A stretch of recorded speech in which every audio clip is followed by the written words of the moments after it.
Hi guys, welcome to NEET Made Easy. Today let us learn how to find the oxidation number of a particular element in a given compound within 5 seconds.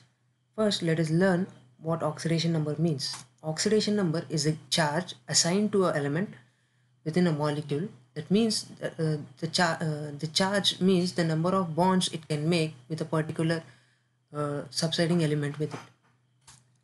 Now, in order to find out the oxidation number, we need to remember some points.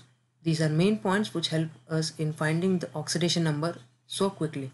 They are: for elements and gases in their elementary states, oxidation number is always 0.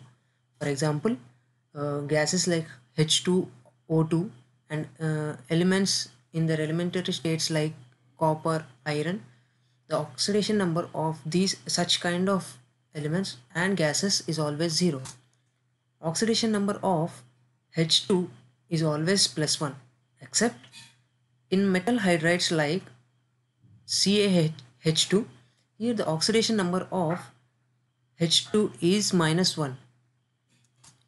Now, third point, for fluorine, oxidation number is always -1. Here no exception is present. Now, for oxygen, oxidation number is always -2. Here are a few exceptions. They are: in peroxides it's -1, like H2O2 and CrO5, where it contains two peroxide bonds. The oxidation number of the oxygen molecule taking part in the peroxide link is always -1. And in compound OF2, oxidation number of oxygen is +2. It is +2 here because fluorine is more electronegative than oxygen. Therefore, it tends to lose electrons to fluorine. Therefore, it gains positive charge. Now, let us see fifth point. Oxidation number for 1A group elements is always +1, and that for 2A group elements is +2. Now, algebraic sum of oxidation numbers of individual atoms in a neutral molecule is equals to 0. For example, if a given molecule, for example say AB2, here in order to find oxidation number we need to do the algebraic sum, which is like let us consider the value of A is equals to x and B is equals to y. It equals to x plus 2 into y equals to 0. In a similar manner, in a charged molecule, algebraic sum of individual atoms is equals to the charge. For example, AB2 minus, here let us consider it A as x and B as y. Now oxidation number, in order to find the oxidation number we have to do sum as x plus 2y is equals to -1. Now next, eighth point, maximum oxidation number of an element is equals to the number of electrons present in the outermost shell of the valency shell. This point is very important, as they ask questions like which of the following compounds does not act as reducing agents or oxidizing agents. In order to know them or answer them, we need to know this point.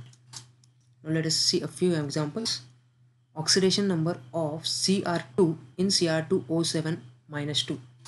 Let us now assume oxidation number of Cr2 in this compound is x. Now oxidation number of O7, we have already learned that oxidation number of O is -2, and we are having 7 oxygens, so 7 into -2 is equals to -14. We are not having any peroxide links here, therefore the oxidation number of oxygen is 2 in every atom.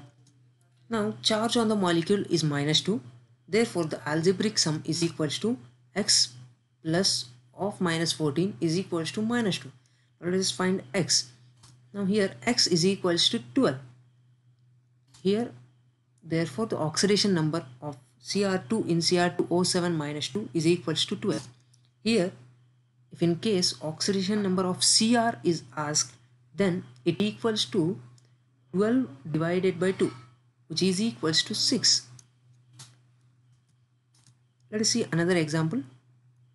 Oxidation number of Cr in CrO5 molecule. Here there are two peroxide links. In order to find the peroxide links, we need to know the valence electrons of the central atom, and we definitely need to know the structure without which we cannot say whether the molecule is having peroxide bonds or not. Let us see the structure of CrO5. It is a butterfly shaped structure which is having two peroxide links. Therefore, the oxygen atoms participating in these peroxide links, they will have oxidation number as -1.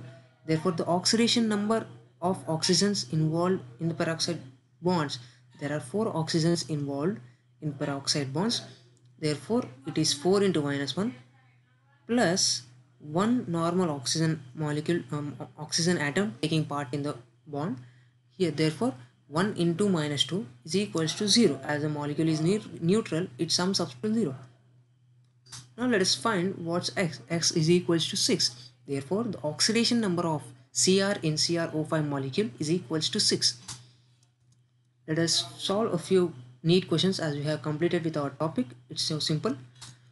So let us find oxidation number of P in PO4 3 minus, S in SO4 2 minus, and that of Cr in Cr2O7 2 minus.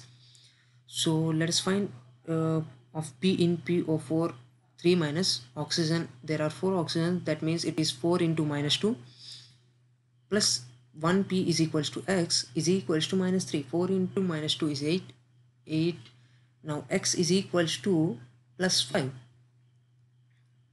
So we can the answer could be option B or option D. Let us see the oxidation number of sulfur in SO4 2 minus. Here also there are no peroxide links, so oxidation number of sulfur is equals to x plus 4 into -2 is equals to -2. Now x is equals to +6. Therefore, we are only left with the option D, that is +5 +6 and +6. Let us also find the oxidation number of Cr in Cr2O7 -2. O7 is equals to 7 into -2 is equals to -14 plus x is equals to -2. Therefore, oxidation number of Cr2 is -12 and oxidation number of Cr is +6. Therefore, our answer is option D. Let us see another question. Which of the following is the best description of the behavior of bromine in the reaction below? Now let us see the reaction. H2O plus Br2 gives rise to HOBr plus HBr. Now let us find the oxidation number of Br2. Br2 is in its elementary state, therefore the oxidation number is 0. It transforms into HOBr. Here the oxidation number, let us find the oxidation number of Br. It is O means it is -2 and here it is H, it's equals to +1. This equals to 0, that means +1 plus of -2 plus x is equals to 0. Therefore, x is equals to +1, and that of HBr is H is equals to +1 and Br is x, that equals to 0. Therefore, x is equals to -1. Therefore, it gets both oxidized and reduced. Hope you learn the topic with ease. Thank you. If you are in search of mnemonics to easily learn biology examples, please do follow us in Instagram. The link will be provided in the description. Happy learning.